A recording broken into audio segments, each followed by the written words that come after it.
This is the WJTS News. In tonight's news, Southeast DuBois announces a new Ferdinand Elementary principal and Forest Park assistant principal. CASA reports its to-date use of dollars raised with the 100 Men Who Cook event. And rain is moving back into the forecast. Kurt Guxel is in with sports. And Dr. Rochelle Shearer and Deb Capps with TriCap are our guests on WJTS Inform. All this and more tonight on WJTS News.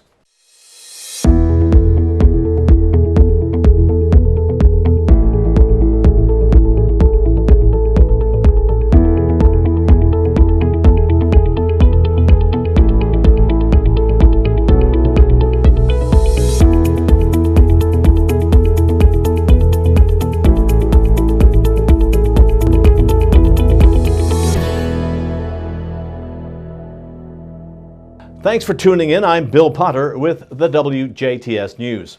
A Huntingburg man was arrested early Thursday for accusations of sexual misconduct with a minor. The Huntingburg Police Department received a report Wednesday about alleged sexual misconduct involving a female juvenile victim. When investigating the incident, 50-year-old Juan J. Playtez Arazo of Huntingburg was brought to the police station for questioning and then was arrested. Playtez Arazo was booked into DuBois County Security Center on preliminary charges of sexual battery, a level 4 felony, sexual misconduct, a level 5 felony, and criminal confinement, a level 6 felony. Forest Park High School and Ferdinand Elementary will have a full administrative staff for the coming school year after retirements, promotions, and resignations have changed the staffing. Cassidy Nolly was chosen as the new assistant principal at Forest Park High School, and Maria Sweat is the new principal for Ferdinand Elementary. Cassidy Nolly fills the open slot left by David Welp, who resigned last month, and Maria Sweat fills the open position left by Tyler Lemon, who is the new principal at Forest Park High School. Lemon replaced Forest Park principal Dr. Jamie Pund, who later this year was selected as the new superintendent of Southeast DuBois Schools, replacing the soon-to-retire Rick Allen. Cassidy Nolly comes to Southeast DuBois School System from South Gibson Schools, and Maria Sweat moves in from the Perry Central School System.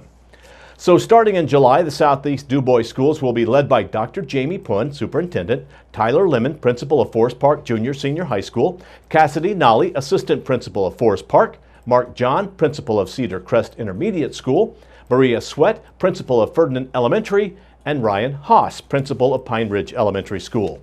Southeast DuBois Schools begin classes on August 7th. The Court-Appointed Special Advocates, or CASA, program is putting $255,000 raised at Old National Bank's biannual fundraising event, 100 Men Who Cook, to good use. Both DuBois and Orange County are using the money to help fund their CASA programs. In DuBois County, the $7,214 provides the required 20% match for their part-time supervisor. The remaining salary comes from a federal grant. This position is totally funded by grants and donations.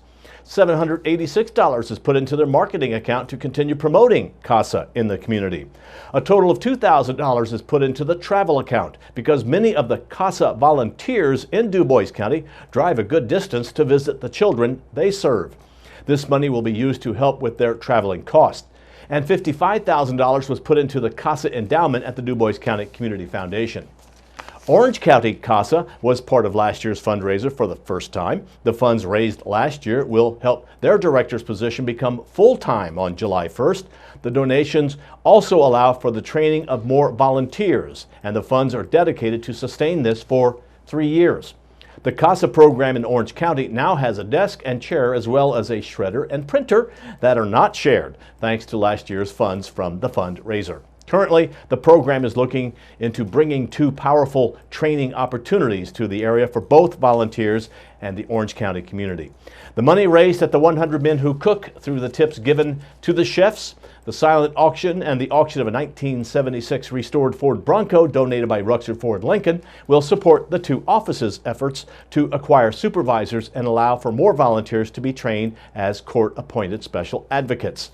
The Bronco was purchased by a phoned-in bidder for $85,000. The 100 Men Who Cook fundraiser, coordinated by Old National Bank, is a biannual event with the next one scheduled for the fall of 2020.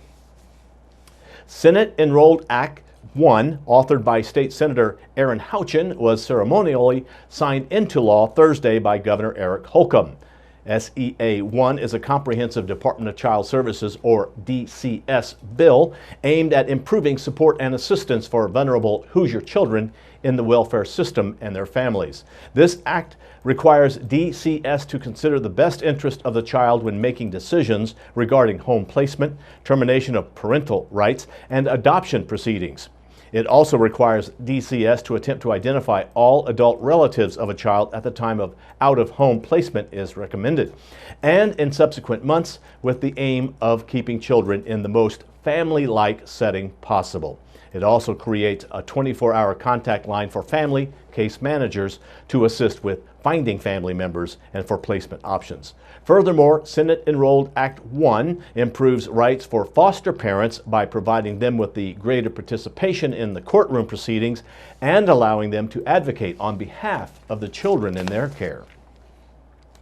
The family of a former Jasper man and past native of Pike County who lost both legs to a flesh-eating bacteria is hosting a benefit to raise money for his physical needs. Doctors aren't sure how 44-year-old Brian Arnsman contracted the rare bacteria, which took his legs last year. Arnsman grew up in Jasper, but now lives in Crenshaw, Pennsylvania with his wife and their 8-year-old daughter. Arnsman's family will host a benefit dinner, silent auction, and bake sale Saturday at Jasper's Moose Lodge to raise money for equipment he now needs, including a power wheelchair.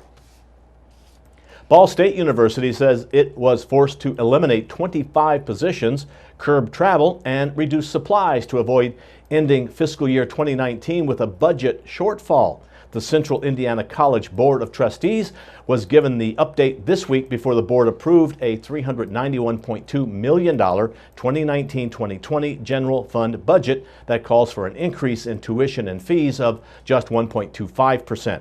The reductions of 25 positions, travel spending, and supply expenditures saved $4.5 million. The school's treasurer, Mike Hannon, says the confluence of it all is a cut in state appropriations, a very low tuition rate increase, and other parts of the budget going up, like health care and utilities, that they can't control.